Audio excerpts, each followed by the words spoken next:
नमस्कार मित्रों। एक स्त्री को आखिरकार शिक्षित क्यों होना चाहिए? क्यों उसे शिक्षा ग्रहण करनी चाहिए, आगे बढ़ना चाहिए और कुछ अकम्प्लिश करने के लिए सोचना चाहिए? काम तो तब भी चल रहा था जब स्त्रियां शिक्षित नहीं थीं, और घर का कार्य तो उन्हें तब भी करना पड़ता था जब वो शिक्षित नहीं थीं, और घर का कार्य तो उन्हें आज भी करना पड़ रहा है जब वो शिक्षित हो गई हैं। आखिर इस समय के बीच, इस समय अंतराल के बीच क्या कुछ बदल गया है, क्या कुछ परिवर्तित हो गया है? यह सोचने योग्य बात है। आखिर शिक्षा ज़रूरी क्यों है? कई लोग सोचते हैं कि क्या करोगी ज़्यादा पढ़ के, आखिरकार बर्तन ही तो मांजना है, चूल्हा चौका ही तो करना है, पति को ही तो संभालना है, सास ससुर की सेवा ही तो करनी है, घर की सफाई ही तो करनी है। मीन्स इन सब के बीच एक स्त्री कहीं फंस कर रह जाती है। सोचती है कि बातें तो काफ़ी हद तक सही हैं, फिर पढ़कर होगा ही क्या? जहाँ पर करोड़ों की संख्या में लोग फॉर्म भर रहे हैं, सरकारी नौकरियों की सीट्स लिमिटेड हैं और चाहिए मगर सबको। अब किया क्या जाए? सम एक्स्ट्रा स्किल्स, तो क्या मोमोज बेचें या चाय का ठेला लगाएं?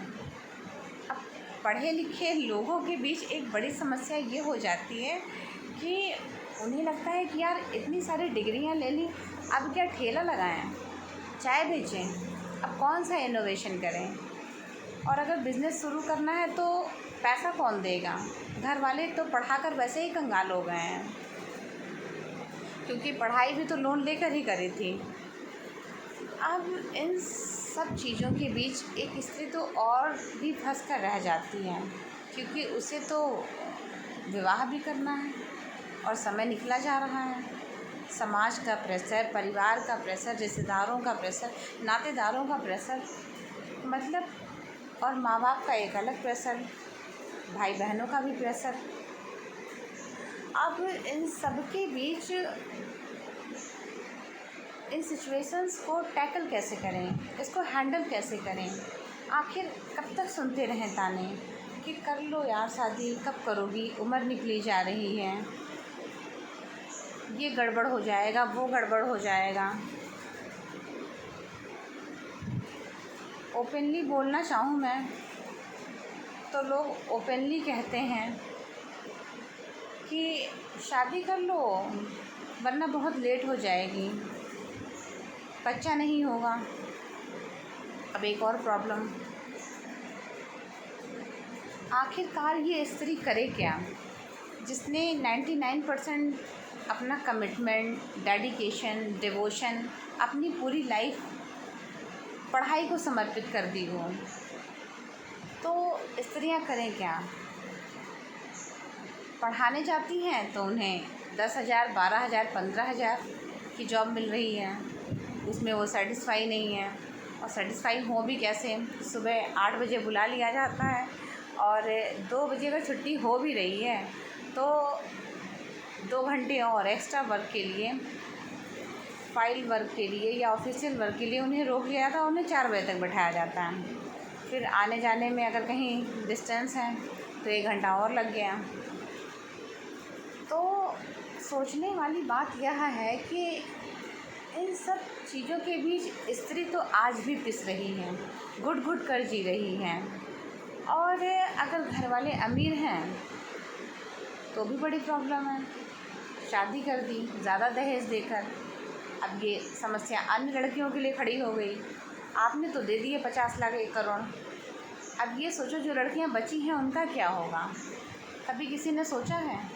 50 लाख 1 करोड़ देने से पहले, अपनी लड़की के लिए दूल्हा, जमाई, दामाद खरीदने से पहले क्या कभी सोचा है कि अगल बगल अन्य लड़कियां हैं उनका क्या होगा? वो दामाद कैसे खरीदेंगे? उनके पास तो नहीं है इतने पैसे।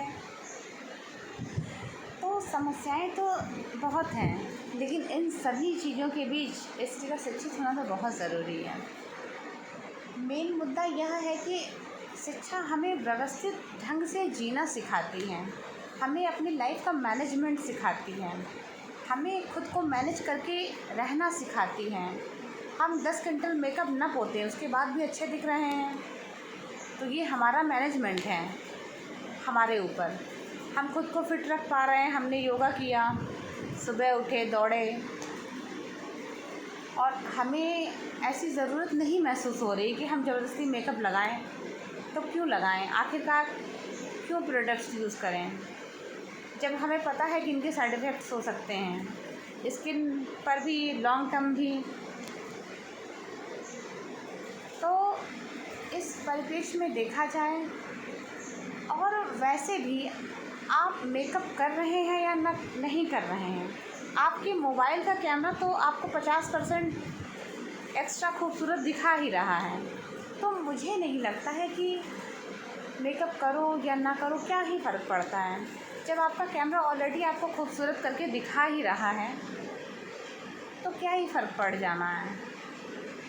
ऑलरेडी ब्यूटिफिकेशन का ऑप्शन अवेलेबल है, फ़िल्टर अवेलेबल है, और जब आप इतने सारे प्रोडक्ट्स यूज़ करते हो तो इसका एक हार्मफुल इम्पैक्ट भी आपके ऊपर होता है, आपकी बॉडी के ऊपर होता है, जिससे आप अनभिज्ञ हो, आपको कुछ भी पता नहीं है।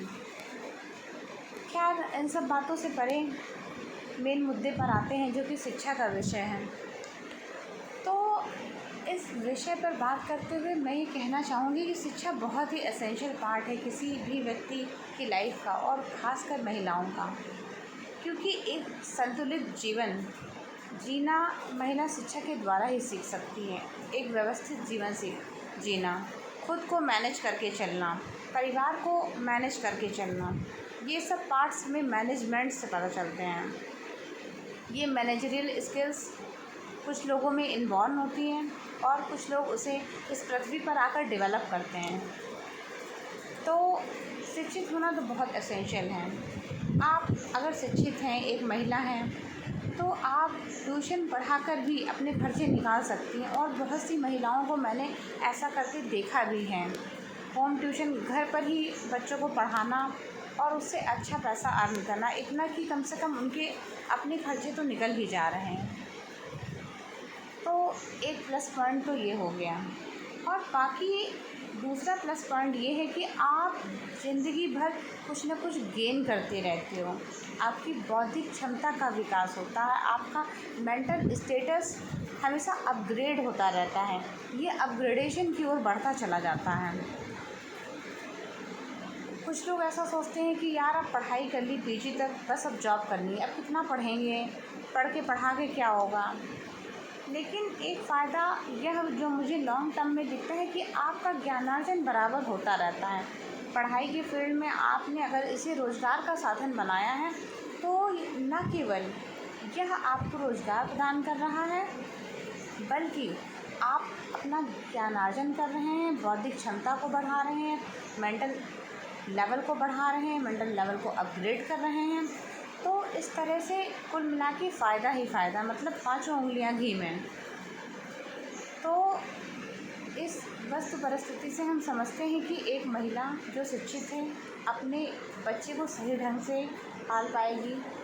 जो लाइफ में डिफ़िकल्टी उसने फेस करी है वो अपने बच्चे को अपना एक्सपीरियंस बताएगी, और अगर वह एक शिक्षित महिला है तो वह बहुत अच्छे से अपने बच्चे को, एक भावी जनरेशन को, एक भविष्य जो कि हमारे देश का भविष्य निर्माता बनेगा, उसे एक सही गाइडेंस वो उसकी माँ ही प्रदान कर सकती है, और करती भी है। पहले वो शिक्षित नहीं थी, लेकिन तब उसके पास अनुभव था, लेकिन अब शिक्षा और अनुभव दोनों साथ में काम कर रहे हैं। तो इससे रोज़गार भी क्रिएट हो रहा है, ताकि महिलाएं घर बैठे बैठे भी पढ़ाकर धनार्जन भी कर सकती हैं और अपने खर्चे स्वयं उठा सकती हैं, दूसरों पर निर्भर न रहकर। तो आज के लिए बस इतना ही। Thank you.